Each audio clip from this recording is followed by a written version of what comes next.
A todos grandemente, es un placer para mí el poder estar en este seminario de capacitación y tocar unos temas que son tremendos y a mí me apasionan mucho, son parte de lo que he estado trabajando en los últimos años y realmente me siento muy feliz de que el pastor Eli Samuel pues contara con nosotros. Saludos, señor obispo, amén.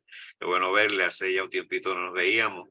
Y nada, aquí llegando recién el pasado jueves de Florida, que también estamos trabajando con la nueva etapa del modelo de Hechos 2. Yo sé que el obispo también ya sabe que estamos trabajando en eso y esperándoles en la Bienal que va a ser acá en Puerto Rico. Espero que el calor no esté tan terrible como está en estos días y puedan gozar de un ratito hermoso de nuestro clima tropical.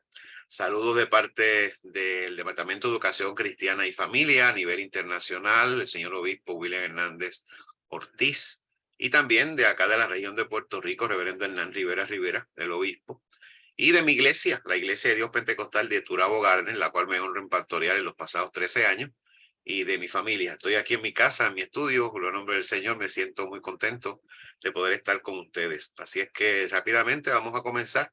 Yo quisiera decirle, hermano, que si en el momento que estamos dando la charla y surge alguna pregunta, pues lo hace ¿verdad? Con la manita o lo hace saber al hermano Luis Samuel a través del chat y nos pueden interrumpir para poder contestar. Porque si esperamos al final, pues a veces se nos olvidan esas preguntas. Así que voy a darle share. No sé si el hermano ya me dio los privilegios. Vamos por aquí. Share screen. Perfecto.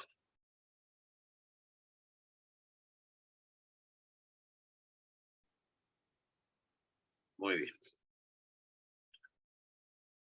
Pues que el Señor me los bendiga. Como dice ahí, este es el seminario de capacitación para ascenso ministerial, niveles 1 al 3 de esta hermosa región de que ya creo que hace un año o dos tuvimos también a través de estos medios en el área de educación cristiana. Hoy vamos a trabajar el tema del discipulado y su pertenencia para la iglesia local. Me llama mucho la atención la segunda parte del tema, porque pensamos en discipulado como algo sumamente etéreo, algo que está fuera de nuestro límite, algo que tiene que venir alguien de afuera a enseñarnos. Pero la realidad es que todo lo que ocurre en una denominación, en un distrito de nuestra congregación y de todas las iglesias cristianas, ocurre en la iglesia local. Yo siempre digo que cuando el Señor Jesús habla y el apóstol Pablo y el apóstol Pedro hablan de iglesia, se refieren al cuerpo místico de Cristo, pero siempre creo que tienen en mente de alguna forma la iglesia local, que es donde nos sentimos, nos amamos, nos besamos, enseñamos, compartimos cada semana, ¿verdad? O cada día en nuestras denominaciones. Vamos entonces a trabajar rápidamente con este pensamiento. Lo trajo Billy Graham en su momento. Él decía, hoy ya sabemos que iglesias que crecen, esa es la novedad, iglesias que crecen, pero debemos preguntarnos, ¿esas iglesias crecen como el césped, como la grama, como el pasto, que hacen a lo ancho, a lo largo, pero con muy poca profundidad? ¿O vamos a crecer como verdaderos robles, con profundidad y con firmeza? Eso cuando pasan los huracanes acá en Puerto Rico nos damos cuenta de aquellos árboles que son hermosos, pero un vientito los tira rápidamente. Pero aquellos que pensamos que iban a caer, lo que han hecho es que se han movido, quizás han perdido algunas ramas, se han sido quizás lacerados en sus hojas, pero se mantienen derechos. Y eso es lo que quiere el Señor de la iglesia, que crezcamos con profundidad. Y para crecer con profundidad, tenemos que dejar de ser meros creyentes y convertirnos en discípulos del Señor. Y ustedes como pastores deben empezar a pensar en eso.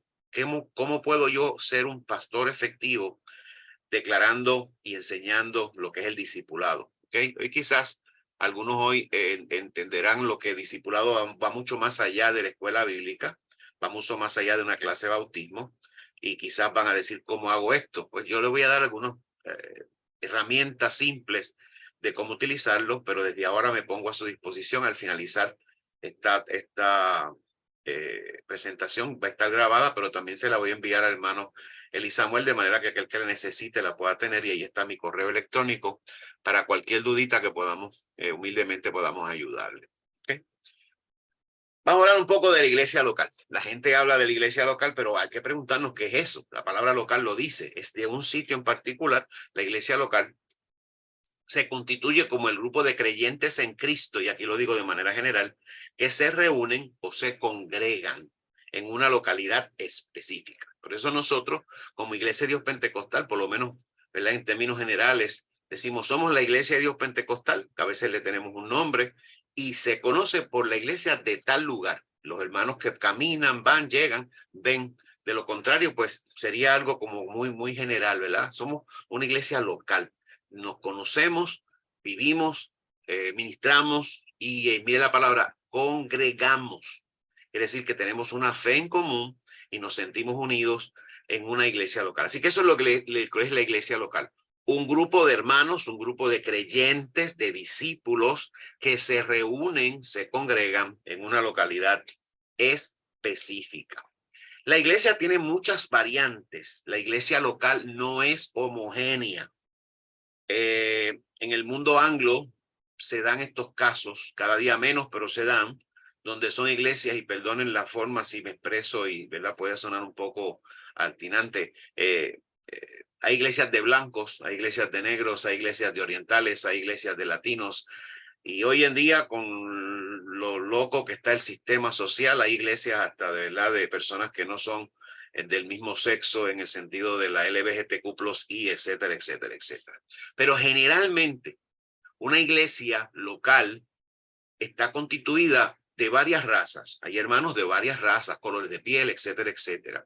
También ahí vamos a incluir, no lo puse escrito, pero diferentes culturas. Ustedes, donde ustedes están ministrando en los Estados Unidos, todas las iglesias tienden a ser multiculturales, porque no son todos de una sola nación, de una misma cultura. Eso es un reto para el pastor, porque a veces tenemos, y perdonen porque esto es mi experiencia, tenemos que aprender a hablar, porque nosotros acá en Puerto Rico, pues todos son básicamente lo mismo, el que llega se amolda, pero hablamos de la misma forma, pero quizás muchas de mis palabras, y ustedes lo han sabido hacer en esa localidad donde usted está, pues puede ser un poco agrio cuando la persona lo escucha, inclusive puedes sentir que estás hablando palabras que son, ¿verdad?, de doble sentido, soeces, etcétera, etcétera. Así que ya tenemos ahí la primera manera de ser no homogéneo, sino heterogéneo. Varias razas, varias culturas, dos sexos, hombres, mujeres, niños, jóvenes, que es lo que vamos a finalizar. Varias estratas sociales. Hay personas de la clase media, de la clase pobre, de la clase rica. Hay personas desempleadas, hay personas retiradas, hay personas que no devengan ningún salario. Hay personas que son empleadores. Así que hay de todo en nuestras iglesias. Y a eso añádale, pues también los estratos académicos. Hay personas con mucha escolaridad, hay personas con ninguna o poca escolaridad. Así que ese es el punto. Hay una iglesia que no es homogénea, es heterogénea. Yo quiero entre todo eso tratar un momentito la forma heterogénea de las generaciones, porque en la iglesia no somos todos jóvenes, no somos todos niños, no somos todos adultos. Hay una mezcla, ¿verdad? Hay una gama, por así decirlo, de las generaciones. Y quiero hablar desde la perspectiva de sociológica, lo que se conoce como las diferentes generaciones. De momento, rápidamente le voy a mencionar que son esas que están en pantalla. Hay otros sociólogos que mencionan otras generaciones. Yo quiero enfocarme en estas porque entendemos son las más representadas en nuestras iglesias. La generación de veteranos también se le llama la generación tradicional, la generación silente, algunos le llaman los old timers, pero está ahí. Ahorita le digo cuáles son los años de nacimiento o de influencia en esa generación. La generación llamada baby boomers es una de las más grandes, son los llamados de la posguerra. La generación X, que es la que le sigue, la generación que tiene varios nombres, Y, Next Generation, o la más que se le conoce como los millennials. Y la generación Z, que es la más tecnológica, y la última generación van a saber que es la más de los niños que tenemos ahora, que todavía están en esa edad entre adolescencia y niñez, son lo que llaman la generación alfa, y en inglés se le conoce como la digital generation. Así que esas son las 6 generaciones más reconocidas, y de todas ellas, ahora cuando usted vea las fechas en las que las colocamos, se va a dar cuenta que en nuestras iglesias hay representación de esa. Eso requiere entonces una estrategia a la hora de predicar, a la hora de la escuela bíblica, a la hora de las actividades, incluyendo, queridos, hasta ahora de la adoración, porque una persona de la generación Z a la hora de los cánticos, a la hora de la adoración, como le llamamos nosotros, no lo hace de la misma manera que los veteranos o los baby boomers. Y ahí a veces hay los que llaman los choques generacionales. Vamos a empezar con la primera, que son los veteranos. Estas son las personas nacidas antes del 1948 o entre el periodo durante las casi inmediato de las guerras mundiales. Específicamente de la Segunda Guerra Mundial. Estas personas son reacias al cambio. Déjenme hacer un momentito aquí una movida. Okay. Son reacias al cambio, son estructurados, no son afines a la tecnología. Por eso a veces cuando yo como editor y como parte del Departamento de Educación Cristiana recibo mucha documentación, pastor, ¿cuándo van a tener los expositores, como le decimos, los leccionarios de manera digital? Pues mire, eso está en proceso. El año que viene ya vamos a arrancar, pero no podemos dejar el papel porque tenemos una generación en nuestras iglesias que todavía usa el papel. Así que por eso, porque son de esta generación, no son afines a la tecnología. Son las personas que no pueden usar un teléfono inteligente con muchas aplicaciones. Prefieren los teléfonos que solo tienen números. Mi papá usaba solamente ese número, mi suegra de igual manera. Cuando se acaban, a ellos no les interesa entrar a Google, a las diferentes aplicaciones, solo llamar y recibir llamadas. La televisión, de igual manera, para ellos representa un reto porque ahora todos por control hay que darle update a los programas de la televisión, son televisiones inteligentes. Así que estas personas siguen siendo reacias al cambio porque piensan que como lo han hecho, siempre lo han hecho y como está bien, no merece arreglarse. También esta persona tiene una educación no más allá de años, quizás 1 o 2 años de universidad, pero la mayoría no llegan a secundaria. ¿Por qué? Pues la vida, la necesidad, donde estaba en su país, etcétera, etcétera, los obligó a salir muy temprano de la escuela o ni siquiera llegar a la escuela. Así que son personas que han aprendido con la vida. Algunos leen, otros no. Algunos leen de manera operacional, no necesariamente funcional. Y son resistentes a aprender cosas nuevas. Son cuando usted va y dice, reúne a la iglesia y le dice, hermanos, este año vamos a hacer de esta manera, le van a preguntar, ¿por qué hacemos eso? Si esto funcionaba, ¿por qué? Por ejemplo, una de las preguntas que más tenemos acá, los pastores que tratamos de hacer un poquito diferente las cosas, ¿por qué ya no damos tanto culto en la calle? Bueno, porque no son efectivos, la gente vive encerrada, la gente corre a las millas, como decimos acá, hay acceso de control en los apartamentos, de las urbanizaciones, hay que pedir permisos para hacerlo, se ha complicado eso y así que preferimos entonces otro tipo de evangelismo. Pero ellos van a preguntar por qué en su tiempo se trabajaba de esa manera, así que ellos no quieren aprender cosas nuevas. Y como dicen, creen que saben lo necesario, no quieren por qué aprender nada nuevo, solo cuando usted le presenta diferentes maneras, por ejemplo, dando usted un sermón o un estudio bíblico sobre la escatología y usted presenta otras cosas, ellos pueden decirle, ¿por qué estamos aprendiendo de eso? Si a mí me enseñaron de esta manera, mi pastor, y comienzan a hablar de pastores quizás antes de los 50, que el tiempo cuando yo era joven o niño, comienzan a traer esas historias, ¿verdad? Es eso, ellos no creen que deben aprender cosas nuevas. Son las personas que son siempre, para que ustedes me entiendan, ¿verdad? Siempre han sido demócratas, aunque sepan que los demócratas están de una manera corrompidos o son republicanos o el trabajo, ellos son las personas que tienen 40 años trabajando en el mismo sitio y etcétera. Ese tipo de personas son los llamados veteranos. Recuerden, también se le llaman silentes, no protestan, suben los impuestos, hacen 1000 cosas, no protestan. Son hermanos que prefieren ir a la oración y obviamente la oración funciona, pero no quieren hacer manifestaciones públicas. Así que ese grupo, quizás en menor escala, pero están en nuestras congregaciones. El segundo grupo mayor es el llamado baby boomers. Se le llama baby boomers porque son la explosión demográfica que hubo después del 46. Termina la guerra mundial, los soldados regresan a sus casas. Ahí está incluido quizás parte de los conflictos en los que Estados Unidos se vio. Entre el 46 y el 64, si usted nació en esa época, más o menos, usted es un baby boomer. Otra vez, hago un disclaimer aquí. No todas las fechas, todos los sociólogos la colocan de igual. En mi caso, yo a veces aparezco como baby boomer porque yo nací en el 59 y la primera gente que sacó esto dicen que no. Los 60 en adelante son la generación X. Pero entonces otros dicen que no, que los baby boomers se extienden hasta el 64. Así que usted va a jugar con eso básicamente. Y muchos de los que nacimos en el tiempo de los baby boomers, realmente nos criamos bajo la influencia de la generación X y otros bajo la generación Y. Así que de esa manera todos estamos entremezclados. Esta gente, baby boomers, las personas de esta generación siguen siendo fieles a sus creencias, a su trabajo, todavía les gusta trabajar 20, 25, 30 años. Son personas pro company. Todo lo que diga el empleador hay que hacerlo porque es el trabajo.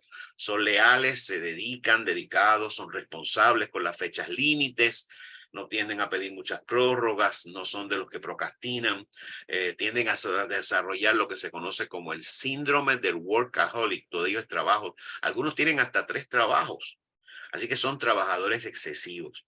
Siguen siendo resistentes al cambio, a cambios drásticos. Y si le vas a cambiar las cosas, debes hacerlo poquito a poquito, como el suero, poco a poco. Son nostálgicos. Ay, las cosas marchaban mejor antes. Yo me acuerdo cuando yo era joven, etcétera, etcétera, etcétera. Y en ocasiones estas personas, los pastores, tenemos el choque que no quieren trabajar en grupo. Ellos quieren hacer las cosas solos. Aunque usted le forme un grupo, una directiva, ellos siguen trabajando solos. Y eso a veces es bueno, pero obviamente no funciona en el concepto de iglesia, de queremos formar una iglesia que todo el mundo, ¿verdad?, tenga inclusión, que todo el mundo trabaje. A esto le llamamos los llaneros solitarios. Si usted conoce a alguno en su iglesia, pues ahí tiene esa situación. Esta gente de los baby boomers son escolaridad un poco más alta, algunos ya tienen nivel universitario, prefieren la especialización a la diversidad, ¿verdad? Aunque no son renuentes a aprender cosas nuevas, resisten los cambios continuos. O sea, ¿por qué otra vez tengo que adiestrarme en esto? Sí, como les dije, tienen disciplina de horario. Usted los cita para las 8 y están a las 7:30 allí. Son personas estudiosas, entienden, analizan. De otra manera, pues tienen derecho a la crítica, saben cambiar, ¿verdad? Luego está la generación X, que son los nacidos entre el 65 y el 76. Es lo que se llama la época de la explosión tecnológica. Es la época donde surge el Internet, donde surgen los diferentes programas de computadora bien tremendos, ¿verdad? Así que estas personas son buenos en la tecnología porque nacieron en ese mundo. Manejan muy bien los cambios como si fueran parte de su vida. Saben que las cosas no están escritas en piedra. Son un poco resistentes a seguir las reglas, a seguir las normas. Y lo notamos, los pastores que tienen un poquito de años, igual que yo, saben que hubo un tiempo en que el pastor decía no y la gente no preguntaba. Hoy en día usted dice no y le van a preguntar por qué. Y aquí la cuestión de la dogmática, etcétera, etcétera, nuestra forma de ser, por qué creemos esto, por qué no lo creemos, tenemos a esta gente que explicar. No podemos simplemente decir porque lo digo yo. ¿Okay? No son disciplinados en el sentido de como la generación, a pesar de su escolaridad, si usted lo cita para las 8, llegan a las 8:30. Así es que ahí ya empezamos a ver las diferencias. Son individualistas, son independientes, aunque trabajan bien en grupo. Ellos aportan al grupo, tienen su propia identidad, pero trabajan muy bien en grupo. Siempre están dispuestos a aprender, eso es una ventaja.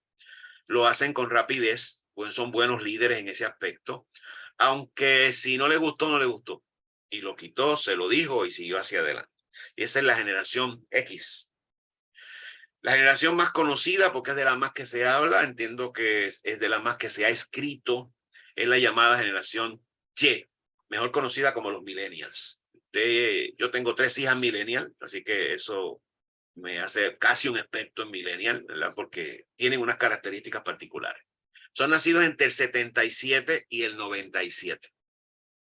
La época de la maduración y continuidad de la tecnología. Si la tecnología arranca en la generación anterior, aquí está madurando. Aquí hubo el cambio de DOS a Windows, aquí hubo el surgimiento full de Apple, Macintosh, que compitió con lo que ya entendíamos de Windows, etcétera, etcétera. Aquí surgen las primeras Windows 95, etcétera, etcétera. Y los que llevan bien la computadora, es más fácil seguir el tiempo que de otra manera. Ya no se miraba en términos espaciales solo la Luna, ya se pensaba en Marte. Ya en ese tiempo ya había un equipo en Marte, así que es una generación bien tecnológica y tienen acceso pleno a la información. Los millennials viven con la información concreta. Eso representa un reto. Fíjese que no trato de no utilizar la palabra problema, sino reto al pastor porque cuando usted dice algo, ellos lo van a buscar en su teléfono inteligente y lo van a cuestionar. Por eso es un reto en el sentido de que como pastores, a la hora de dar una enseñanza, a la hora de dar una predicación, asegúrese que usted ha estudiado bien el tema, tiene data suficiente para poder contestarlo. Ellos no tienen temor en acercarse a usted después del servicio y decirle, pastor, ¿puedo reunirme porque no entendí de dónde sacó esta información? ¿Ok?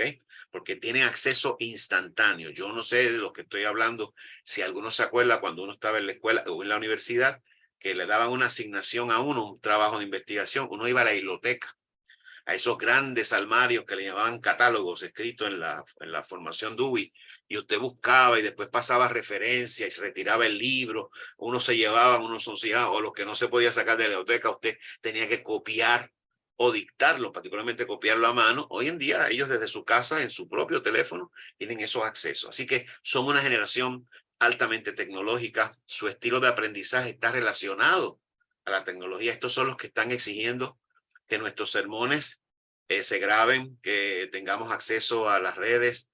De hecho, yo creo que gracias a ellos muchos de nosotros pudimos sobrevivir durante los 2 años de pandemia fuerte, el lockdown, porque comenzamos, a mí, en mi caso, es un testimonio para mí, ellos me ayudaron a comenzar a transmitir desde casa los sermones, etcétera, etcétera. Aunque vivo en el mundo, nací en el mundo tecnológico y trabajé por años en ese mundo, no es lo mismo porque ellos le daban a uno instrucciones, pastor, vire el teléfono, se parece más, entre este programa, baje esta aplicación, etcétera, etcétera, etcétera. Así que ellos están pendientes de que toda la iglesia ande, camine, enseñe en esa manera para ellos poder aprovecharlo. Son personas que corren en lugar de caminar, en el sentido, ¿verdad?, figurado. Van muy rápido, van con la vida, ¿ok? Son los que recién se integran se integraban al mundo laboral por las edades, usted lo puede ver, no tienen 5 o 6 años trabajando, y una característica de ellos, no duran mucho los trabajos, no porque no sean efectivos, ellos cambian. Hoy están aquí felices, de los 2 o 3 años quieren moverse, y ellos, esa es su manera de ver las cosas. La generación más joven, y quizás otra de las que más se está estudiando por los efectos que han tenido, es la generación llamada Z. Es la generación entre el 98 y el 2008. También se le llama la Next Generation, la próxima generación. Ha crecido en la era digital. Esto aseguran que el equilibrio entre los mundos físicos y digitales, ellos se mueven muy bien en esos dos mundos, pero son los primeros que han notado que han desarrollado una dependencia de unas cosas casi biológica de sus equipos, de sus redes. Cuando se caen las redes, cuando no hay acceso, ellos sufren, porque para ellos esa es su vida. Y también han comenzado a desarrollar una serie de características que muchas veces chocan con los líderes. Y es que su lema es la independencia, la variedad, la creatividad, personalidad propia y la participación en la red cibernética. Aquí que surgen los influencers. Son las personas que han decidido, y no sé como pastor si ya le ha tocado, yo he pasado por eso, donde se van a la oficina, pastor, ore por mí porque estoy para decidirme que voy a la universidad, voy a estudiar tal cosa porque quiero ser un influencer. Porque un influencer se gana tanto, tiene tantos likes, tiene tanta presencia en las redes. Su vida es esa, estar en las redes, un mundo relativamente complejo. Y como dice, ¿verdad?, la literatura y últimamente nuestro obispo general, los metaversos son los que están entrando en este mundo. Dos vidas distintas. Son jóvenes, como dije, ligados a la tecnología desde muy pequeños y utilizan todos. El lenguaje para ellos tecnológico es parte de. Ya tenemos entonces los más pequeños, ¿verdad? Todavía tendrían unos 13, 14 años, entre ellos los nacidos del 2008 en adelante, son conocidos como la generación digital. Ya esto es otra cosa. Se caracterizan porque sus componentes son bastante solidarios, viven a través de los smartphones, de los ordenadores, las iPads. Son niños de 7 años que manejan muy bien un teléfono inteligente, una iPad, una tableta. Viven pegados, saben lo que dicen los influencers, los youtubers. De hecho, es la población a la que más impacta YouTube con todas sus programaciones. También se le llama chicos alfa, que son decididos, inteligentes y permanentemente conectados. Esos juegos son interactivos, no salen a la calle porque prefieren estarlo en la comodidad de un sillón. Hay de comercios que se han dedicado a crear sillas ergonómicas para jugadores, audífonos con cambios de ambiente, colores, etcétera, etcétera, para hacerlos a ellos la vida más fácil. Y cada día los juegos se imponen a la tecnología. Cuando una iglesia quiere hacer un día de campo con su congregación, un pastor, pues tiene la situación que esta generación no le llama eso la atención, porque tengo que ir al campo con los mosquitos y el calor. Sí puedo sentarme en aire acondicionado y un juego interactivo. Así que ahí tuvimos una visión general de lo que son las generaciones, valgarme la redundancia, en nuestra iglesia. Muy heterogéneo. Probablemente coexistan todas, pero estas son las 5 que básicamente tenemos hoy.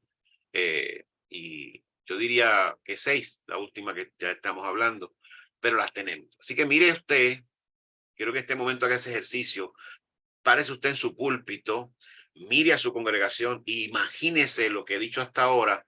Usted los tiene sentados en las bancas. De una manera o de otra están sentados en sus bancas. Muchos de ellos son sus líderes. Ahora usted quizás pueda responder, aunque esto fue muy breve, ¿por qué fulano me responde de una forma cuando le digo así, cuando lo reúno, y me responde diferente cuando le llamo en el teléfono, le mando textos? ¿Por qué fulano no quiere trabajar en grupo? Quiere seguir siendo las cosas solas. Lo hace muy bien, pero se está agotando. Y usted aquí se va a dar cuenta por qué esa razón. A esas generaciones es que usted y yo ministramos. A esas generaciones a las que le damos cuidado pastoral. A esas generaciones a las que le predicamos domingo tras domingo. Tenemos que tener en mente en la construcción de nuestros sermones, de nuestros estudios bíblicos, ¿qué vamos a hacer con ellos? Y usted me va a decir, pastor, para eso está el Espíritu Santo. Oh, claro que sí. El Espíritu Santo sobre todo, pero somos responsables también y ponemos en las manos del Señor y del Espíritu Santo para lograr esto, pero también hay que ser responsables y darnos a entender a quién le tocamos. Imagínense esto, ya que tenemos al obispo por ahí, estos en nuestras congregaciones. Imagínense el cuerpo ejecutivo de la región que tiene esto multiplicado al máximo dentro del cuerpo pastoral, porque dentro del cuerpo pastoral hay básicamente de la mayoría de estas generaciones representadas. Muy bien. Si no hay preguntas sobre la de las generaciones, paso al próximo tema, el discípulo. ¿Qué es un discípulo? Porque en los pentecostales hablamos de hermanos y creyentes y ahora es que estamos usando las dos palabras que en un momento dado parecían palabras negativas, discípulo y discipulado, que es lo que está en la escritura, por lo menos la palabra discípulo y sus implicaciones. En primer lugar, recurramos a la palabra del Señor. Mateo capítulo 28 y verso 19 está claramente la comisión que el Señor nos da. Claro, la comisión tiene 5 vertientes. Yo quiero hablar de esta vertiente, que es la vertiente donde se nos ordena a nosotros en la comisión a ser discípulos, a ser discípulos. Dice el texto, por tanto, id a ser discípulos a todas las naciones, bautizándolos en el nombre del Padre, del Hijo y del Espíritu Santo. La orden es que vayamos y que hagamos discípulos. Fíjese que es interesante porque es hacer discípulos. Así que los discípulos no nacen, no nos llegan con una etiqueta, los hacemos. ¿Cómo los hacemos? Con un programa de discipulado que vamos a hablar ya mismito. Pero también esto aplica a todas las naciones, y que nos salimos de la iglesia local, entramos en los distritos y entramos en las regiones y entramos en la denominación global, una responsabilidad muy grande. ¿Okay? Soy de los que pienso, y gracias al Señor tengo muy buena relación como director de educación cristiana con el director de misiones, mi hermano Wilfredo Martínez, reverendo Wilfredo Martínez, que vamos trabajando bastante a la par, porque misiones abre el campo, los gana para Cristo. Alguien tiene que discipularlos. Y esa es la labor quizás de la iglesia, y en el caso de la denominación, de la educación cristiana. Así que es bíblico el concepto del discípulo. ¿Ok? Vamos a ver qué es eso. Un discípulo es alguien con compromiso personal. Ya usted está pensando, no tengo discípulo en la iglesia. Con compromiso personal. Hermanos, escasea el compromiso. No sé usted allá, pero acá escasea. Cuando usted quiere hacer algo y usted pide voluntarios, la gente no responde. Y si responden, responden tarde, ¿verdad? Casi obligaditos, ¿ok?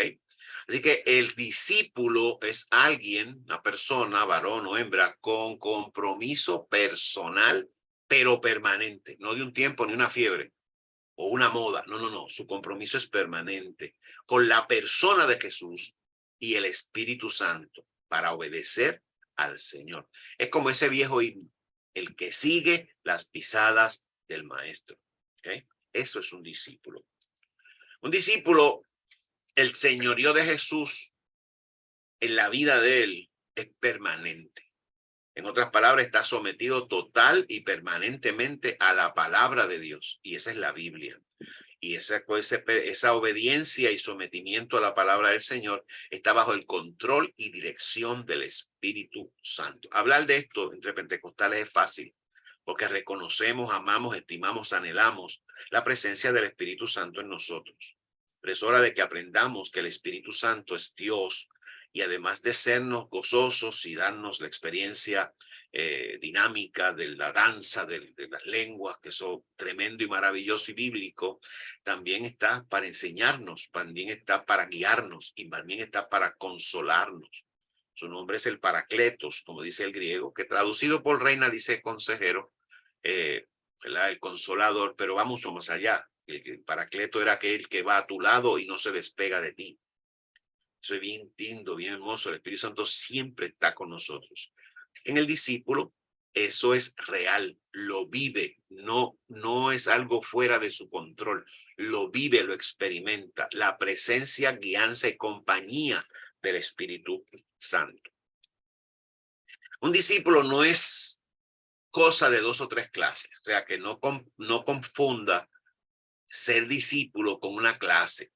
Hay clases de discipulado, claro que sí, pero el discípulo va más allá, es un proceso de vida cristiana que comienza cuando nos convertimos en las primeras instrucciones. Cuando nos dicen, búscate, les regalan una Biblia, nos dicen, asiste a la iglesia, mañana es el culto de oración, ven por acá, etcétera, etcétera. Cuando comienzan esas instrucciones, ya comienza el persona a ser un discípulo, ¿verdad? ¿Cuándo termina? Cuando Cristo venga, o el cristiano pase a morar con él. ¿Okay? Así que cuando usted ve el discipulado o ser discípulo, desde esa perspectiva, cambia la cosa, cambia la cosa. Esto no es un grado, usted llegó a primero, segundo, tercero, maestría, doctorado y ya terminó. No, no, no, no. El discipulado culmina. Pablo decía, yo no pretendo haberlo alcanzado, pero prosigo y hasta que venga el Señor. Aun cuando está a punto de morir, dice, he peleado la buena batalla. Fíjese, la buena batalla. No toda la batalla, la buena batalla. Por lo demás me está guardada la corona de vida. Así que el discípulo no es cosa de un momento, que lo podamos encajonar o meter en una cajita, en una estrategia cerrada, sino es parte de la vida del cristiano. Un discípulo de Cristo es un cristiano que refleja constantemente crecimiento espiritual a la medida de la estatura de Cristo. Ese punto es bien importante. Quiero hacer énfasis en él porque no podemos ser discípulos si no crecemos. Recuérdense al principio que hablé de la grama crece para los lados, el césped crece para el lado, poca profundidad, el roble crece hacia abajo. Salmo número 1 y Jeremías 17 hablan de como árbol plantado junto a corrientes de agua. La raíz es sumamente profunda y da su fruto a su tiempo y su hoja nunca cae. Eso es lo que buscamos en el cristiano, un crecimiento constante. Un discípulo lleva una vida de oración. La oración no es una asignación. La oración no es una orden, aunque se nos llama en mandamiento en 1 Tesalonicenses 5:17, tipo mandato, pero es algo que lo vemos como parte de nuestra vida. Queremos hablar con mi Salvador. ¿Okay? Es un discípulo que está dado al evangelismo, ganar a otros para Cristo. Y actúa siempre bajo la dirección, control y poder del Espíritu Santo. Las decisiones no las toma solo, las toma con el Espíritu Santo. Se deja guiar por el Espíritu Santo. Mis amados pastores, no importa el grado en que nos encontremos, va a encontrar gente que va a llegar a tu oficina que te va a decir, pastor, ore por mí, estoy tomando una decisión y necesito que Dios me dirija. Pues usted le ayuda, ora, busca la manera de que la persona se enfoque, que el Señor le conteste. Pero van a llegar otros que, ore por mí, pastor, porque quisiera salir para para tal sitio y ya compré los pasajes para ver si es la voluntad de Dios. Pues ya compró los pasajes, ya compró los tickets, ¿para qué orar? ¿Verdad? Esa persona no está siendo dirigida por el Espíritu Santo, está dejando de ser dirigida por su propia deseo, etcétera, etcétera. Y tenemos que ser muy cuidadosos con eso. ¿Okay? Yo tengo ahora unas comparativas. O somos cristianos, como llama todo el mundo, aquellos que han sido capellanes y han ido a una cárcel, y le pregunta a las personas que están allí, van a decir, sí, yo soy cristiano. Y alguna vez le va a decir, yo canté coritos. Y puede ser que alguien de mi mamá es cristiana. Y usted puede encontrar personas en el bajo mundo y en otros tipos de pecados que le van a decir, no, no, pues si mi familia toda va a la iglesia, toda es cristiana. Y ellos piensan que eso que se hereda. Pero está el cristiano nominal, que es al que me refiero aquí, y está el discípulo de Cristo. El discípulo que acabo de preguntar, ¿verdad? De enseñar. Y hay dos diferencias, hay dos puntos. El cristiano espera panes y peces, va por los panes y los peces. Yo no sé si han escuchado esa frase, que es bíblica, ¿verdad? Cuando van a la iglesia por los panes y los peces, es ver qué voy a recibir yo ahí. Sin embargo, el discípulo es un pescador. Jesús le dijo, seguidme y os haré pescadores de hombres. El discípulo está allí pensando cómo yo prepararme para ganar almas para Cristo, cómo ganar a mi familia, cómo ganar a mi vecino, a mi compañero de trabajo, a mi compañero de escuela, cómo ganar. Nos convertimos en pescadores. Esa es la primera diferencia. La segunda diferencia es que el cristiano lucha por crecer. Se pone en seminarios, hace mil cosas, pero el cristiano se reproduce. Y pues a través de la reproducción gana y crece.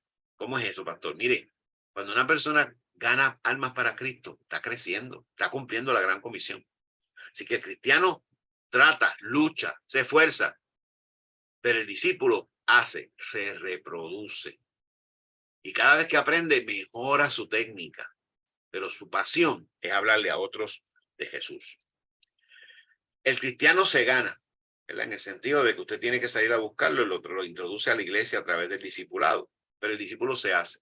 Una vez adentro, ¿qué hago con él? No se queda ahí milagrosamente, mañana es discípulo. Hay que someterlo al ejemplo, a la enseñanza bíblica. La iglesia que no tiene un programa de discipulado tiene que fortalecer la escuela bíblica porque es el lugar donde la gente va a formarse. Y los maestros tienen que abrirse a preguntas, a ver cómo la maneja.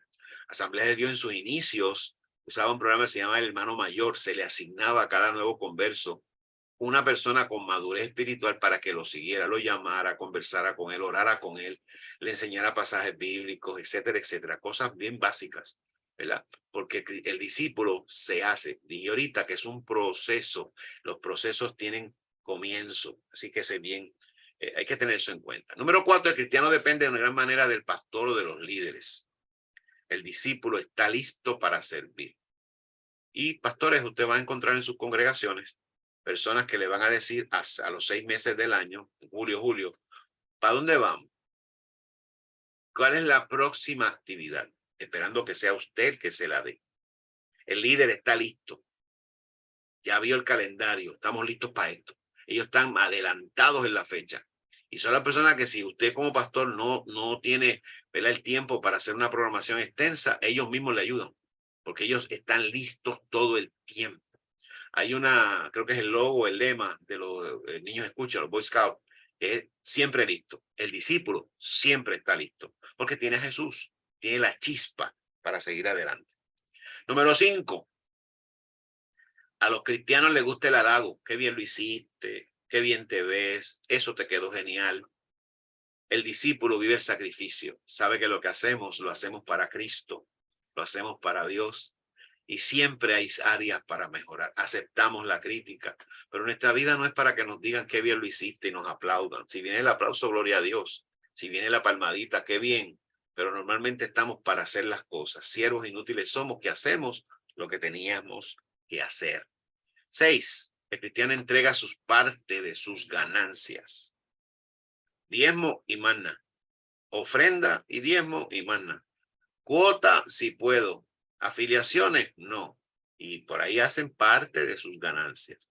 El discípulo no solo entrega lo que tiene, lo que Dios, porque sabe que es de Dios, se entrega a sí mismo. Su vida entera le pertenece al Señor. Y si nuestra vida entera le pertenece al Señor, también nuestras finanzas. Y aquí, ¿verdad?, me tomo la libertad de que somos ejemplo como pastores de este punto. Pastores tenemos que determinar, ver que la gente siga nuestro ejemplo. Es triste ver un pastor que exige que la iglesia diezma y él no diezma. Sé que eso no pasa allá, sé que eso pasa por acá en una islita que tenemos los puertorriqueños que se llama Desecheo, que no vive nadie. Por eso digo que en Desecheo pasa eso. Pero no, hay que, nuestra vida es el ejemplo, ¿verdad? Nosotros damos de lo, nosotros nos damos de lo que sobra. Hay un viejo coro pentecostal que dice, todo lo que tengo se lo debo al Señor. Así que esa es parte de lo que queremos hacer. 7, el cristiano puede caer en la rutina. Qué malas son las rutinas. Pero el discípulo es revolucionario. Siempre busca una manera de hacerlo diferente.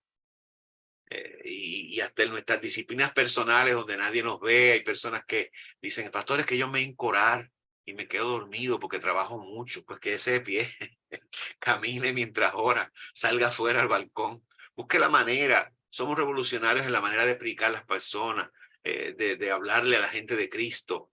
El concepto, como le dije ahorita, el de pararnos en una esquina con un micrófono y dar culto, funcionó en un tiempo. Hoy en día no es tan efectivo. No digo no lo sea, no es tan efectivo, pero hay otras maneras.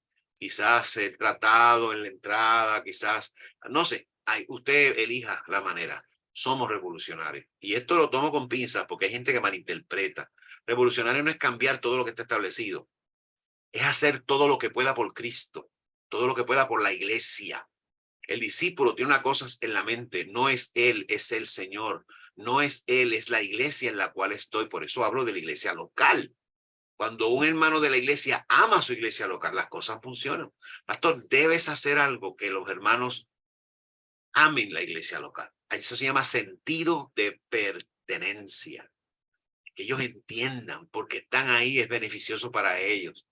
Y así van a amar el salón, van a amar el templo, van a amar los alrededores, van a ser comedidos, van a ayudar en la limpieza, van a ayudar en tantas cosas. Y estoy hablando solamente de la parte física, porque el cristiano que es revolucionario busca nuevas maneras para que la iglesia tenga fondos para poder invertir en el reino de Dios. Así que esto es bien, bien importante. Número 8, el cristiano busca que lo animen.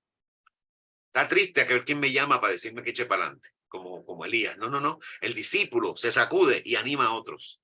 Y animando a otros, él logra animarse. Es una cadena muy maravillosa, ¿verdad? Es dejar de pensar en el dolor y que uno, ¿verdad? La crisis que puedas estar pasando, y todos pasamos por crisis. No somos Superman, somos personas normales, somos pecadores salvados, ¿verdad? Pero trabajando, fíjese qué interesante, ahora que lo traigo a la mente, lo he predicado en unas ocasiones y yo sé que usted también. Mire el caso de Elías. Elías tuvo una crisis, se encuevó, como digo yo, se metió en la cueva a morirse. Porque ahí mi cabeza tiene precio y me buscan para matarme, el estribillo que usted usó continuamente. ¿Cómo Dios lo sacó de esa crisis espiritual y moral y emocional y hasta física? Le dio trabajo. Busca el pasaje. Segunda de Reyes, capítulo 19, va a ver que Elías, el Señor le dice, vas a salir de aquí, vas a hacer esto, vas a hacer esto, le dio una lista de trabajo. Y haciendo ese trabajo, Elías cambió otra vez al pago de que el Señor se lo llevó un carruaje de fuego. O sea, lo animó el hacer algo por los demás. Eso es bien importante. Número 9. El cristiano espera que se le asignen tareas. Yo estoy aquí, pero como a mí no me ponen, cuando me pongan, el discípulo procura responsabilidades. ¿Qué hay que hacer, pastor? ¿Qué hay que hacer? Usted nos conoce. Mientras yo hablo esto, usted está haciendo un listado en su mente. Usted ya tiene las personas. Aquellos que se sientan a esperar que le asigne, siéntelo y asígnele mucho, porque así tengan toda una idea. Póngalos a trabajar. Y el que tiene responsabilidades, hay que velar por ellos. Sobre todo hay que velar por ellos porque a veces son tan buenos, son tan tremendos que se pueden agotar. No, vamos a darlo. Necesitamos gente de ambos, ¿verdad? Que pide también, todavía necesita un poquito porque está esperando que yo le dé la información, ¿verdad? Sabe que tiene... me encanta cuando me dicen, pastor, necesito tratado. Necesito Biblias, porque tienen en su mente cosas a trabajar. Así que es importante. El discípulo siempre está ocupado, busca responsabilidad y a veces más de una, porque al ver que hay áreas que nadie las ha tocado, ellos también las ejecutan. Finalmente, el número 10, el cristiano murmura y reclama. El discípulo obedece y se niega a sí mismo. No voy a hablar mucho de esto porque es un tema muy delicado. La murmuración es pecado, punto. Eso no hay más nada que decir. Hay gente que reclama lo que no tiene que reclamar y se llaman cristianos. Sin embargo, el discípulo obedece, se niega a sí mismo, va más allá de lo que está viendo, de futuro, ve con el ojo de Cristo y Dios le bendice. Si hablamos de discípulos, vamos a hablar cómo hacer los discípulos. Eso es lo que llamamos el discipulado. Vamos primero a aclarar algunas definiciones. Es el proceso sistemático, discipulado, mediante el cual un discípulo es adiestrado, enseñado o guiado en los caminos de Jesucristo. Usé estos tres verbos porque hay diferencia. El adiestrar implica clase, igual que enseñanza, aunque enseñanza va más allá. Y usted adiestra sentándolos, usted enseña, por ejemplo, usted da el ejemplo, usted los lleva a practicar. Pero la guianza es la que la gente ve todos los días. Si usted quiere que su iglesia crezca, sea consecuente en sus sermones. No es que sean el mismo tema durante 52 domingos, no. Pero en cada sermón, en cada enseñanza, recalque lo que usted quiere de la iglesia. El tema de mi iglesia este año es madurar, alcanzando la madurez espiritual, la estatura de Cristo. En cada enseñanza, en cada sermón, mis líderes, los predicadores de la iglesia y este servidor tocamos el tema. La gente tiene que asociarlo, porque mientras más se le diga, más ellos procurarán hacerlo. Y eso es lo que es guiar, lo voy guiando, directa e indirectamente, en los caminos del Señor. Recuerde, pastor, Dios nos dio la misión y la visión en la palabra de Dios, en los evangelios, en hechos. Pero a usted en particular, en la iglesia local, Dios le da una visión para esa iglesia local. A nivel de denominación tenemos nuestra visión y misión muy clara. A nivel de iglesia local necesitamos afinar. Si usted me dice, yo tengo la gran comisión, genial. Pero hay, dentro de la gran comisión, usted puede bajar un poquito y hacerlo más específico a la iglesia local. ¿Cómo está siendo discípulo? ¿A quién le está predicando? ¿Okay? ¿Cómo está acercándose a la gente? ¿Cómo está permitiendo que ellos esperen al Espíritu Santo? ¿Cómo está siendo testigos? ¿Okay?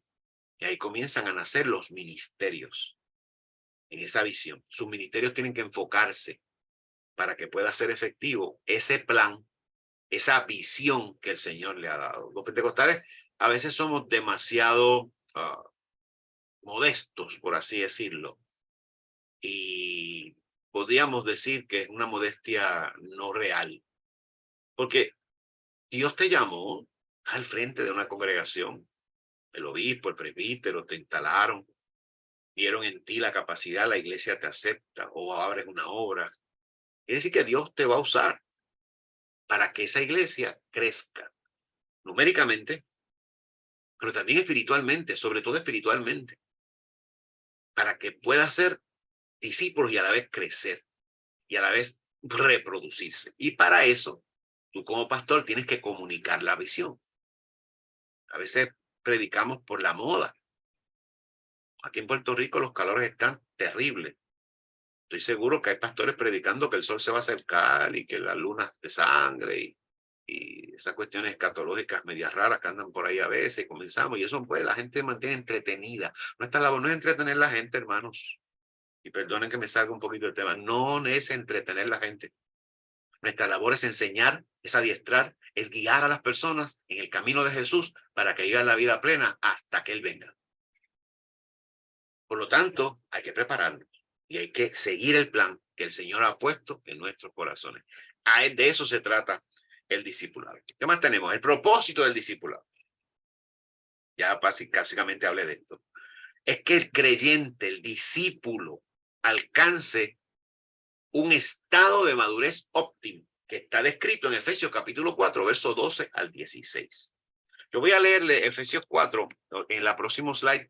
Está en la versión traducción al lenguaje actual, pero quiero que lo leamos en la versión que más leemos nosotros, que es la de Reina Valera.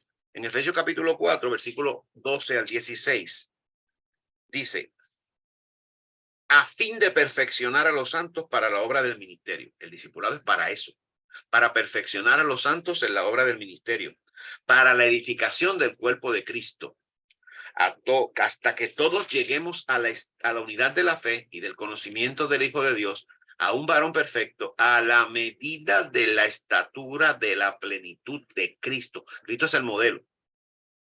Para que ya no seamos niños fluctuantes. Niños fluctuantes, hoy aquí, mañana no, y sí, mañana ya, movemos, ¿verdad? Eso es fluctuar. Llevados por doquiera de todo viento de doctrina. ¿Y cuántas falsas doctrinas pululan por alrededor de la iglesia local? ¿Cuántas falsas doctrinas hay en tu país, en tu estado, en tu región? Cuéntelas.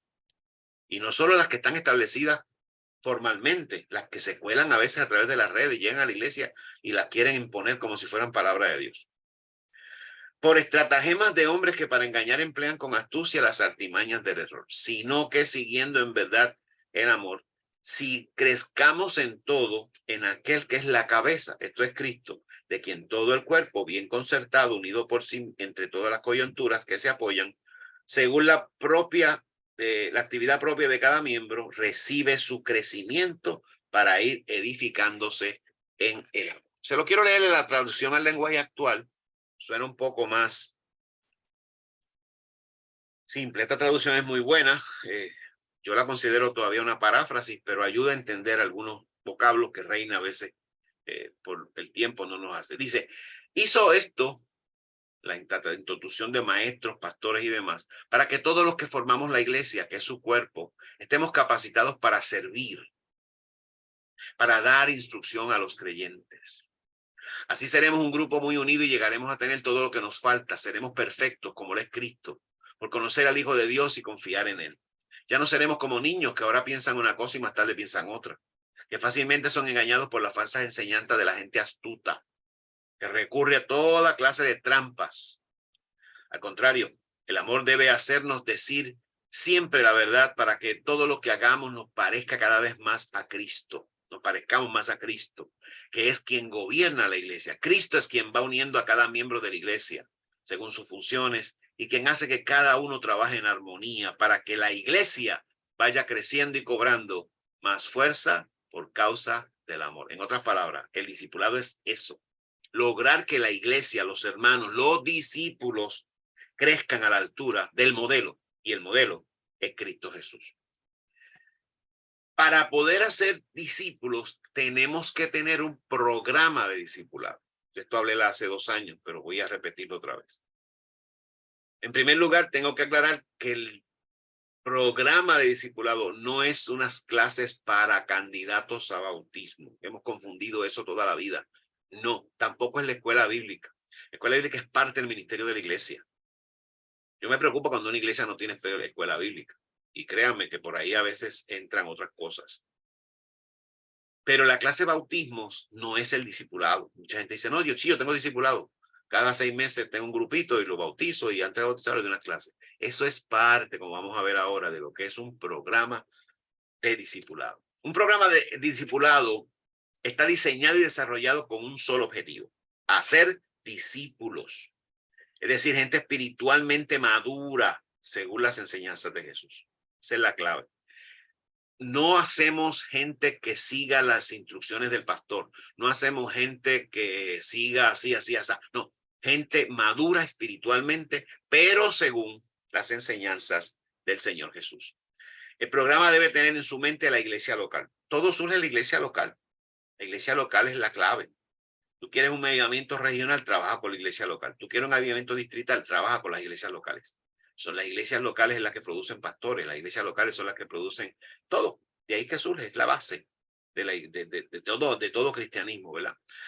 Y este programa no solamente tiene la iglesia local, por eso no podemos tener one size fits all. No tenemos un programa de discipulado que lo podamos aplicar en mi iglesia y en la tuya. No, porque cada iglesia tiene su idiosincrasia. Se puede ajustar. Por eso hablamos de guías, de programas que tú puedas manejarlo. El lenguaje tiene que ser entendible para todos. Uno de los problemas que tenemos es que la gente acude mucho a las librerías o a las otras denominaciones, bautistas, presbiterianos, asambleas de Dios, Asamblea de Dios Americana particularmente, su visión es básicamente anglo y blanca. Así que el lenguaje no es el mismo.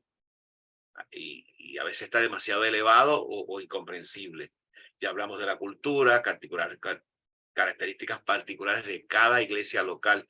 Hay menos jóvenes, hay menos personas adultas, hay muchos adultos, menos jóvenes.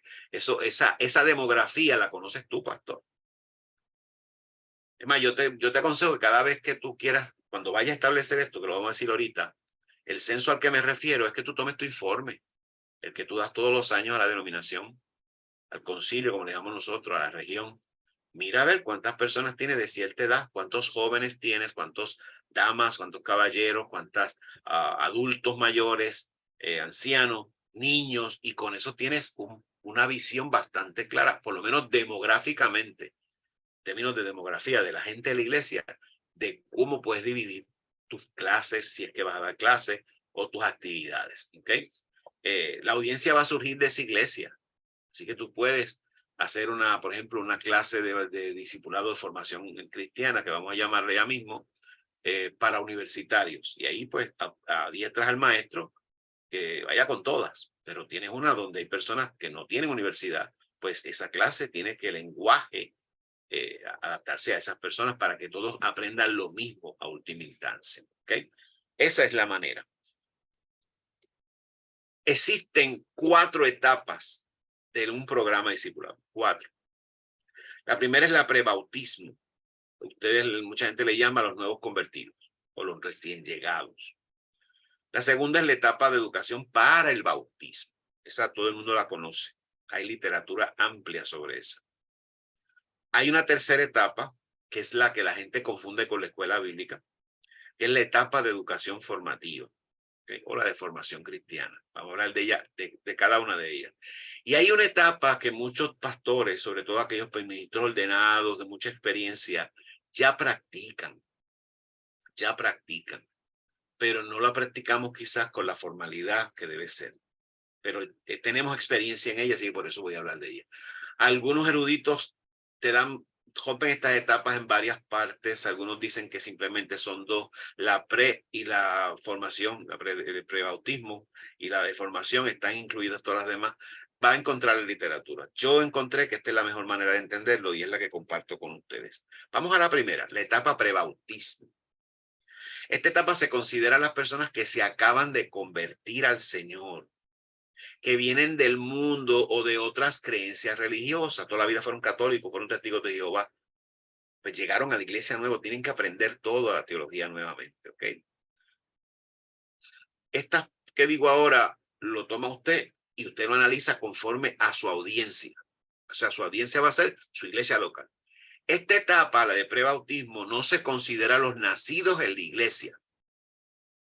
Los niños que nacieron en la iglesia, que usted los presentó, ya tienen 12 años, los va a bautizar, no porque ellos van aprendiendo en el camino, saben coro, saben textos, lo que usted te prepara para bautizarlo. Así que los niños que están en la iglesia no se consideran para la etapa prebautismo, porque los que han estado relacionados, aunque no sean niños, llevan años con nosotros y están relacionados a cómo hacemos las cosas, pues no se les da esta actividad.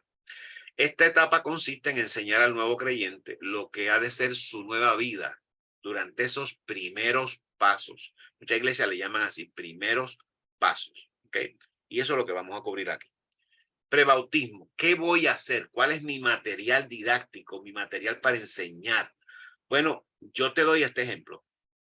Tienes que, como mínimo, y bien simple, las palabras más simples que puedas, explicar a esa persona que se convirtió, ¿qué le pasó?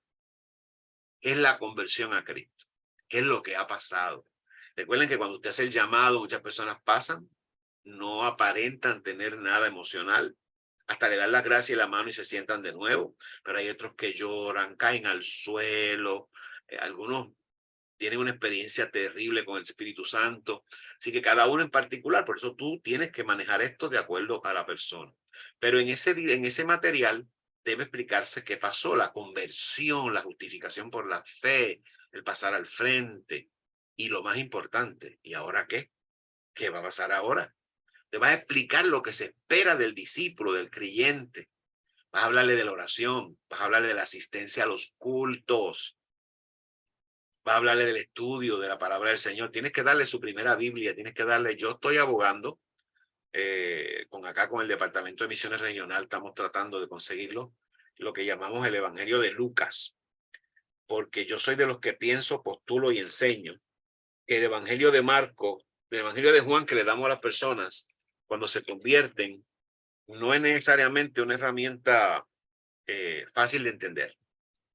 La gente le da el Evangelio de Marco a los nuevos convertidos, de Juan al Evangelio convertido, porque Juan 3:16 dice lo que dice, y Juan 14:6, y unos versos que conocemos de Juan. Pero una persona que jamás ha leído la Biblia se convirtió hoy, y usted le entregó un Evangelio de Juan, se va a la casa bien gozoso y abre la Biblia porque me recomendaron esto, lo voy a leer completito. Y cuando empieza, en el principio era el verbo era con Dios, el verbo era Dios y todo lo que... Y entonces ya que eso es complicado, los teólogos mismos no se ponen de acuerdo, porque tiene un lenguaje bien elevado. ¿Y qué pasa? La persona no ve esos primeros 14, 13 versos, no los va a entender. Y al no entenderlos, ¿qué va a hacer? Ya lo dejó a un lado. Ya tenemos una situación ahí, pero el Evangelio de Lucas es diferente. ¿Cómo empiezan los primeros 4 versos del Evangelio de Lucas? Oh, excelentísimo Teófilo. Hay mucha gente por ahí, parafrasear, por ahí mucha gente hablándote de las cosas. Yo te las voy a poner por orden y te las voy a explicar, ¿verdad? Así que comienza con temas que la persona, aunque nunca haya asistido a una iglesia, conoce: la Navidad, el anunciamiento, el nacimiento de Jesús.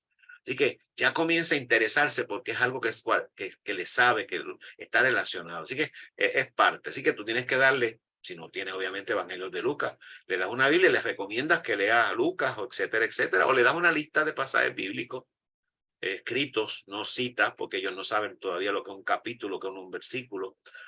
Así que tienes que tomar eso en consideración. También explicación breve de lo que es la liturgia. Me refiero a lo que hacemos en cada culto. Hay gente que no sabe por qué todo el mundo, los pentecostales en el culto, levanta las manos.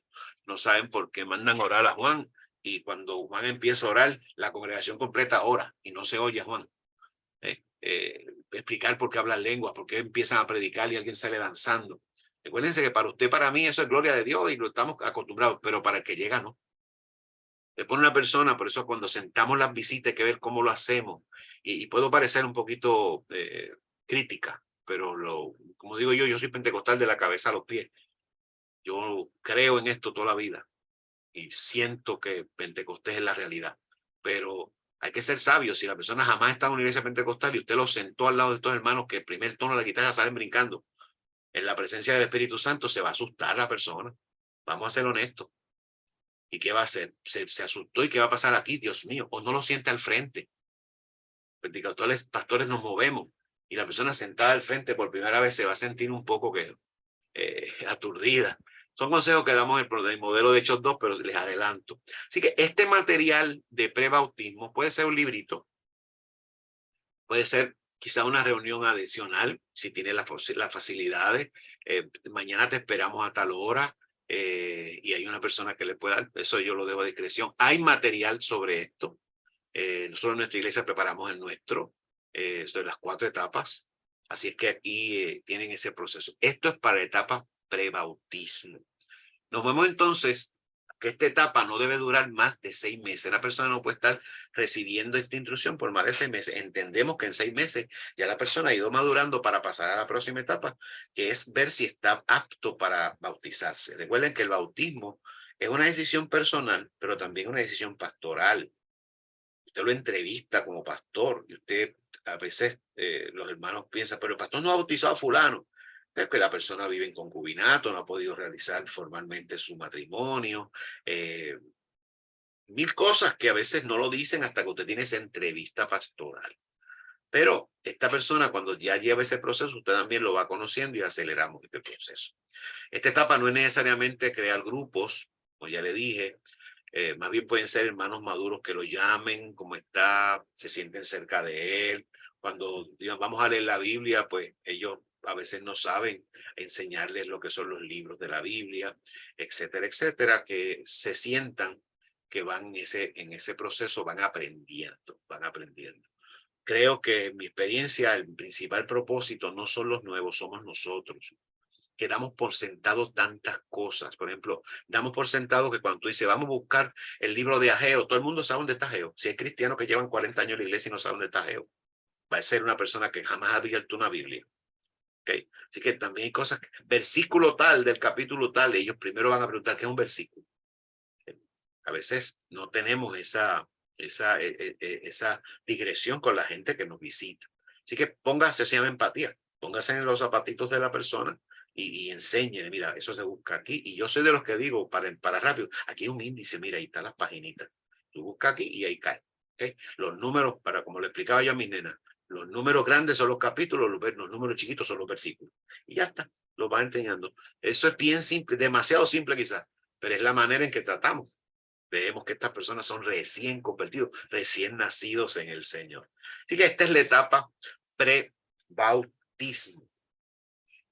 La etapa para bautismo es la etapa o proceso más conocido de las congregaciones. Yo no creo que haya una iglesia que no practique esto. Hay iglesias que tienen etapas de bautismo. La edad de bautismo estándar es las de 12 años.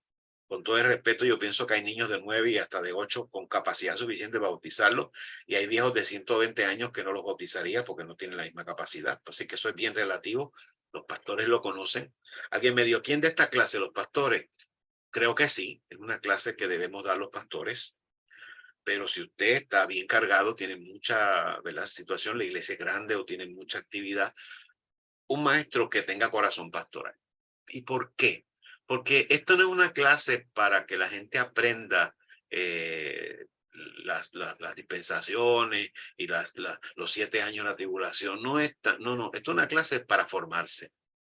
Y hay mucho de lo que se enseña en la clase de bautismo que necesita la opinión del pastor. Le van a preguntar a usted.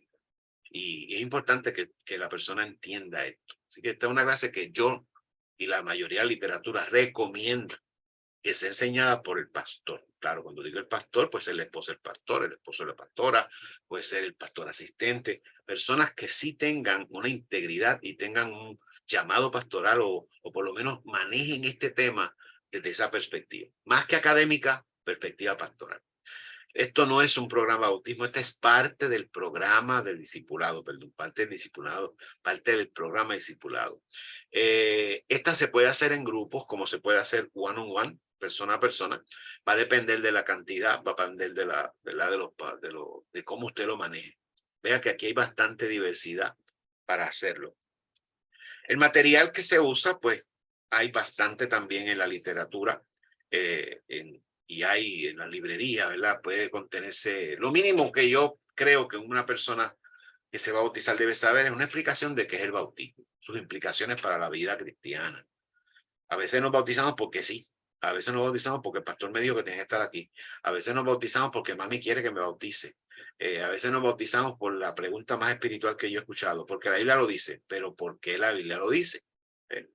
Que haya nociones básicas en esta clase de la doctrina cristiana, los fundamentos de la iglesia. Cristo salva, sana, bautiza, viene otra vez, de lo que es la Biblia, y ahí entramos en los capítulos, los versículos, etcétera, etcétera, las diferentes versiones, y unos consejos útiles mínimos sobre la conducta y testimonio cristiano. Ahí es que comenzamos a decir en esta iglesia, esta es la manera, esta es la forma, etcétera, etcétera. Además, también se habla mucho de la oración, se puede volver a tocar el tema un poco más profundo, del ayuno, ¿verdad? También un poquito más profundo, del culto, la liturgia, bautismo del Espíritu Santo. Los temas van a depender de cuánto usted quiera que de sus muchachos, de sus catecúmenos, como se le llama, tengan. Pero ya esto es un tema que muchos manejan. Hay una literatura muy antigua que usamos, esto vivimos, vemos y aprendemos, predicamos, que es un libro que se creó yo creo que en los 80. Se ha revisado varias veces, por lo menos en términos de imprenta. El Departamento de Educación Cristiana y Familia Internacional estamos trabajando con un programa de discipulado que incluye las 4 etapas. Pronto va a salir el anuncio y, ¿verdad?, estamos esperando la aprobación del Ejecutivo Internacional para hacer la promo. Hay regiones que tienen ya sus programas y eso pues tremendo. Si usted ya tiene su programa en la etapa de bautismo, pues enseñe lo que tiene, y no hay problema. Usted debe estar seguro que está preparado para el bautismo. Yo por lo menos recomiendo una entrevista antes las clases y una entrevista después. Siempre esa entrevista pastoral es sumamente importante. Las clases deben ser enseñadas por hermanos por experiencia maduros. Sensibilidad pastoral, ya le explicamos otra vez, no deben durar más de 6 meses. Usted no puede estar no debería estar un año enseñando clase de bautismo, a menos que sea bien, ¿verdad?, extraordinario. En esta etapa anterior debe darse un tiempo no menos de 6 meses para observación. La persona, usted tuvo 6 meses para observarlo, y durante unos meses también para seguir observando a la persona si es necesario. Puede salir muy bien en las clases, pero su testimonio necesita todavía arreglarse. Como dije, hay cosas que hay que ajustar antes. Y a veces los pastores, o a veces no, los pastores son muy reservados con esto. Si tenemos un maestro, va a decir, pero pastor, está ready. Usted sabe que no está ready, pero no quiere decirlo porque es algo confidencial. Se tiene que trabajar con esa pareja, con ese hermano, esa hermana, aparte de esas pequeñas cosas. Así que aquí la pastoral siempre está involucrada, siempre está involucrada. Así que esto es parte de lo que es la etapa de bautismo. Ya tenemos dos: la etapa pre-bautismo, los nuevos; la etapa de bautismo, los que queremos llevar las aguas bautismales. Y entramos, para mí, la clave del programa de discipulado, que es la educación formativa, formación cristiana. Es una etapa novedosa, es la que menos se practica en nuestras congregaciones, y hablo del pentecostal, aunque se trabaja de manera incidental en ella. Hay iglesias que sí la tienen y tienen diferentes nombres: enseñanza, estudio bíblico, y algunos insisten en que es la escuela bíblica. Esta etapa se le llama formativa, pues el propósito es ese: formar, moldear, hacer discípulos. Que bien, para mí este es el corazón de un programa de discipulado. A diferencia de la etapa de educación para bautismo, en esta etapa ampliamos más. Se profundiza más en la enseñanza. Motiva al discípulo a hacer sus propias investigaciones, lecturas, asignaciones. Se practican las disciplinas estudiadas, sobre todo las disciplinas espirituales: ayuno, oración. En mi clase, en mi iglesia, creamos un programa para esto, y cuando se toca el tema de la oración, los hermanos deben orar, deben asistir al culto de oración. El maestro está pendiente de que estén allí. Dice, pero pastor, bueno, eso funciona porque la gente se le da de alguna manera formación.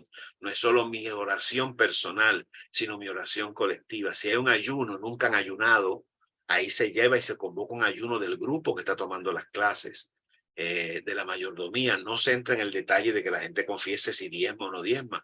Recuerden que la mayordomía es mucho más amplia: mayordomía del tiempo, mayordomía familiar, mayordomía personal, que tiene que ver con nuestros cuidados, etcétera, etcétera, y la mayordomía financiera, ¿verdad?, que también está incluida. Así que, más allá de ser una mera lección, se convierte en toda una experiencia educativa y de aprendizaje. La etapa de educación formativa puede ser de 1 a 2 años. Esta sí que se extiende de 1 a 2 años y puede ser circular. Entra un grupo y se añade otro. Deberías tener varios maestros que puedan solapar la clase. En mi iglesia estamos hablando de cerca normalmente la creamos para 6 meses. Ya puede ser que se extienda a 9. Y después entra otro grupo. Los grupos no deben ser muy grandes para poder llevar al práctico. El número mágico, perdónenme, el número que me viene a la mente es 25, porque usted los puede manejar como maestro. No tiene que ser usted el pastor el que le enseñe, pero debe estar aware de lo que están enseñando, obviamente, ¿verdad? Una persona maestro que tengamos en la iglesia que sepa manejar estos temas, etcétera, etcétera. La recomendación es que esta clase sea diferente a la escuela bíblica, pero algunos insisten en colocarle en la escuela bíblica, pues eso como una clase más, fabuloso. ¿Ok? Si solo se trabaja con recién bautizados, pues debe ser una clase adicional a la escuela bíblica. Muchos lo hacen de esa manera. Así que eso va a depender. ¿Ok? Permite el trato discípulo. Espérese que me pasé ahí. El material para esta clase no necesariamente usted lo consigue en las librerías. Debe prepararlo. Como le dije, estamos trabajando en todo esto. Ya está escrito, tenemos todo formulado. Se pasó al proceso de presentarse al Ejecutivo Internacional para su aprobación. Eventualmente, pues, que esté disponible para que aquellos iglesias que no tengan puedan utilizarlo como un guía del maestro, etcétera, etcétera. Está trabajando con todo eso en mente. ¿Okay? Así que esa es la etapa de formación. Esta es la que más tarda, esta es la que más se empeña, pero créame que es muy, muy necesaria, muy necesaria. ¿Okay? Entramos en una que, como le dije, muchos la hemos practicado incidentalmente, es la mentoría. Esta etapa permite el trato de cada discípulo con un discípulo. Esto es uno en uno, esto no es en grupo. Discípulo maduro va a enseñar mediante experiencia y trato conversacional y relacional a esa nueva persona. Esta clase o esta etapa, si usted quiere practicarla en toda su valía, debe comenzar cuando se convierte la persona. Y durante todo el proceso va a ser el mentor. La persona no fue llamada por el Señor en ese proceso, gloria a Dios, un cristiano más que sirve al Señor, tremendo. Pero si en el proceso Dios tiene una intervención con esa persona que se convirtió en la iglesia, que se reconcilió con el Señor, usted es el mentor con él y va a ayudarle en ese proceso de llamado. Así que esto tiene mucha importancia.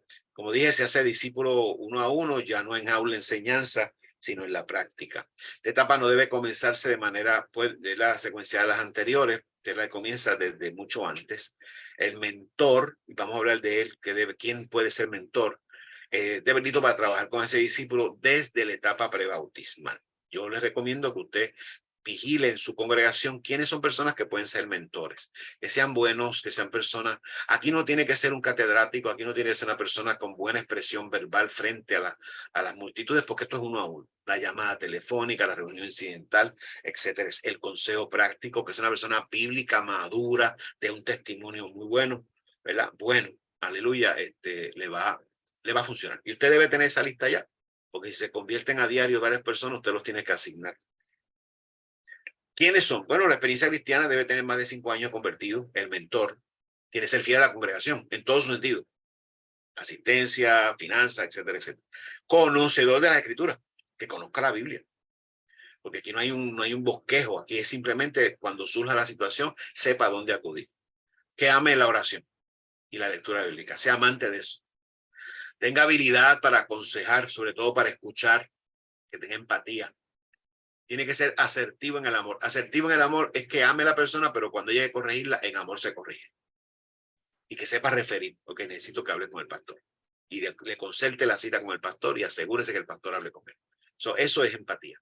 Y que tenga deseo de hacer discípulo. Yo sé que usted ahora mismo tiene en su mente varias personas que las puede separar aparte como parte de su ministerio para mentores. Usted le puede ya desde ahora asignar personas, se sientan, etcétera, etcétera. ¿Okay? Los mentores no solo deben hacer mentoría a discípulos del mismo sexo, nada de los nenes con las nenas y las nenas con los nenes. Nada de mixto, porque pues eso puede traer problemas. ¿Okay? Deben ser más o menos de la misma edad. ¿Por qué? Pares, se llama tendencia de pares. Tipo una persona muy mayor con uno muy joven, va a haber choque generacional. Siempre lo va a haber. Hay amor y todo, pero hay choque generacional. Termina el mentorado enseñando al mentor y no queremos eso. Así que debe ser más o menos de los mismos intereses. Cada mentor establece sus reuniones, cuándo las va a hacer, la llamada semanal, si es que va a ser por teléfono, si va a ser por WhatsApp, si va a haber correo electrónico, si cada 2 semanas se van a reunir en un lugar, tomarse un cafecito y a cambiar impresiones. Eso lo deciden ellos. Las reuniones no pueden ser más de 1 hora, porque el propósito es hablar, relacionar, ver cómo está la cosa y ayudarlo en lo que tenga que ayudarlo. Esto es como cuando enseñamos la parte de la consejería pastoral. Cuando usted tiene una persona que ya lleva 5 veces, 6 veces, 7 veces y le trae la misma situación, usted tiene que referirlo. Ya después de la 7ª, 8ª cita, ya más, después de la 5ª cita para lo mismo, ya sabemos que la persona no tiene mejoría. Y por eso es que a veces pastores entran en ese círculo. Es que este hermano ya, yo hice a lo que viene, pues refiéralo.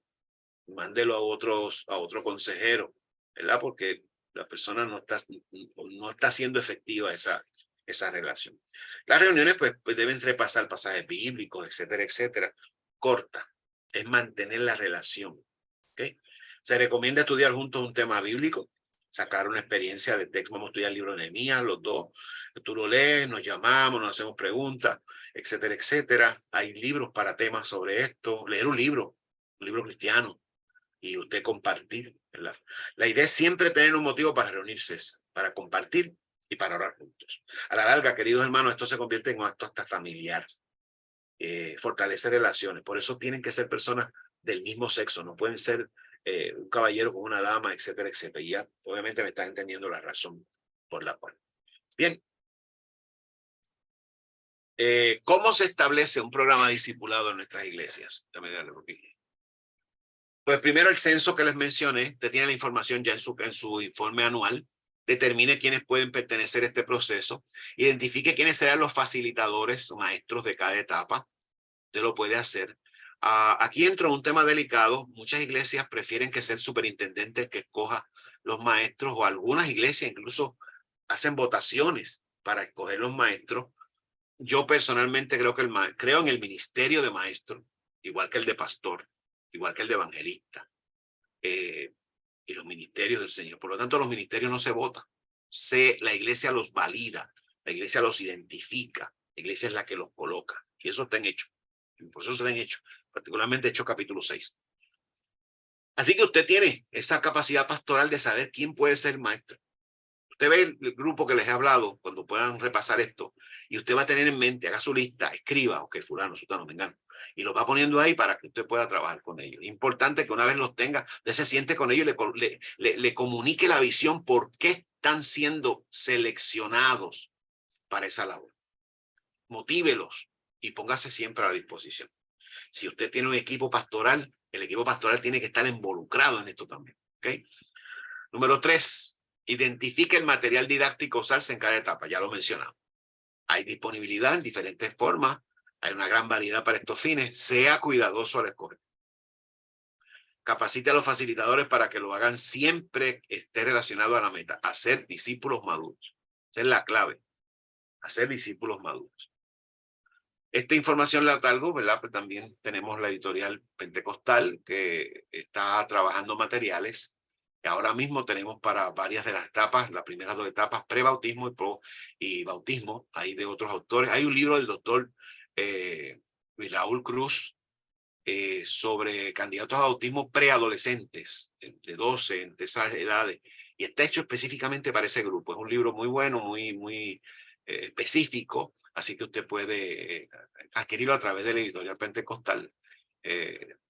Los números los tienen. En Puerto Rico es el 763-6363 y piden perdóname, 763-8080. 763-8080 y le pide a la del cuadro que le comunique con la editorial. Y allá le responderán y le dirán, ¿verdad?, cómo adquirir. La página de la editorial pronto sale a la luz, si no está trabajando ya, donde usted podrá comprar en línea los materiales, simplemente como hacen Amazon. Ya estamos listos para eso y sea mucho más fácil para todos ustedes. Así es que estamos en esa. Les dije que el programa Discipulado por completo está ya en proceso ahí pusimos para final del año en términos de la publicación y demás, pero ya para la aprobación el trabajo ya está hecho. Así es que por eso, para que sigamos trabajándolo. Una vez analizado el panorama para la implantación del proceso discipulado, ore al Señor y manos a la obra. Y siempre teniendo en mente que la iglesia local es donde el Señor va a sacar pastores, va a llamar evangelistas, misioneros, va a sacar predicadores, maestros, líderes comunitarios. Y usted tiene la responsabilidad de dirigir a través de un programa de discipulado cristiano esa experiencia. Así que le ayude el Señor en ese aspecto. Termino diciéndole que un discípulo de Cristo es un creyente que refleja un constante crecimiento espiritual. Alguien dijo, pastor, no se puede medir el crecimiento espiritual. Sí se puede medir. Cada cristiano debe ser su propia medida. No sé si usted está relacionado. Muchos padres ponen rayitas en las paredes o en una puerta cuando sus hijos van creciendo. Y ese marco de puerta no lo pintan. Porque cuando llegan ya a etapa adulta, los niños pueden mirar el proceso. Hace un tiempo atrás alguien me mostró una foto de lo que él hizo con su hijo ya. Y había, cada vez que subía 2 pulgadas, él también escribía en letras muy pequeñas alguna anécdota de esa experiencia. El marco de esa puerta se quedó tan impactado en la vida del hijo que cuando fueron a hacer la remodelación de casa de papá, como dice él, ese marco él lo tiene. El hijo guardó el marco, increíble, ese poste se lo llevó. porque en cada pulgada o en cada 2 pulgadas que subía la estatura del muchacho, que hoy en día es un profesional, el papá hacía una anotación en letras muy pequeñas de algunas anécdotas. Hoy se graduó, hoy sacó su licencia de conducir, qué sé yo, diferentes cosas. Fue al parque pelota, hoy dijo el Salmo 23, cosas muy lindas. Hasta se graduó de universidad, ya de ahí en adelante no escribió más nada porque ya estaba fuera de la casa, casado. Así que de esa manera se medía la estatura física y a la vez emocional de ese muchacho. Nosotros como cristianos también debemos hacerlo. No es tan subjetivo como pensamos. Hay maneras de usted entender si la persona es o no es madura en Cristo. Efesios capítulo 4, verso 13, la Nueva Traducción Viviente dice, ese proceso, el proceso de discipulado, continuará hasta que todos alcancemos tal unidad de nuestra fe y un conocimiento del Hijo de Dios que seamos maduros en el Señor. Es decir, hasta que lleguemos a la plena y completa medida de Cristo. Quise traerle ese pasaje en varias versiones para que vean que en todas nos dice algo de mucha importancia. Un discípulo lleva una vida de oración, es efectivo en el evangelismo, en el discipulado, porque actúa bajo la dirección, control y poder del Espíritu Santo. La iglesia del Señor está comisionada por Dios a ser discípulos, hermanos. Nuestra labor es hacer discípulos. Si es así, pues manos a la obra y que así nos ayude el Señor. Así que preguntas,